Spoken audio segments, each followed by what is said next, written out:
గారి పైన ఈరోజు పేపర్లో చూసా మదురైలో ఎవరో కంప్లైంట్ ఇచ్చారని. సో ఇచ్చింది కంప్లైంటే. ఈవెన్ ఒకవేళ ఎఫ్ఐఆర్ రిజిస్టర్ అయినప్పటికీ కూడా దానివలన ఇబ్బందులు ఏమీ ఉండవు. పవన్ కళ్యాణ్ గారు సూటిగా అన్య మతాలని గౌరవిస్తూ తన మతాన్ని తను ప్రేమిస్తాను అని చెప్పి అందరికీ అర్థమయ్యే భాషలో చెప్పారు. సో అందులో అపార్థం చేసుకోవడానికి ఏమీ లేదు. మనది లౌకిక వాదం, మన రాజ్యాంగమే సెక్యులర్ రాజ్యాంగం. అందరికీ గౌరవం ఇవ్వాలి. సో ఆ రకంగా మా మతానికి కూడా గౌరవం ఇవ్వండి అని ఆయన మాట్లాడటం జరిగింది. అందులో ఎటువంటి దోషం లేదు.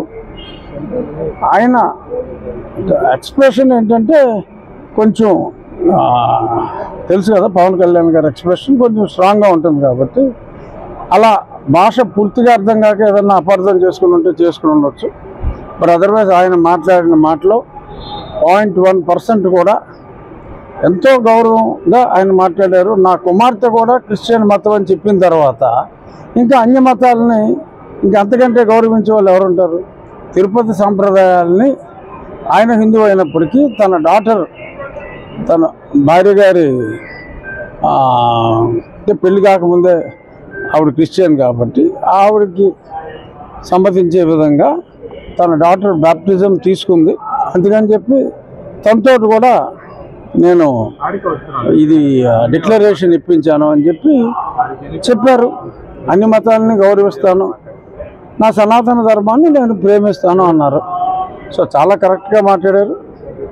సో దానివలన ఎటువంటి కేసులు ఉండవు. ఏదైనా ఉంటే ఆయన మీద ఉన్న గౌరవం అందరికీ కూడా మరింత పెరిగేలాగానే మాట్లాడారు. ఏముంది, లడ్డూ పైన అందరికీ ఆమోదయోగంగా ఉండేలాగా ఇటు అపోజిషన్ పార్టీ కూడా సిబిఐ కావాలన్నారు.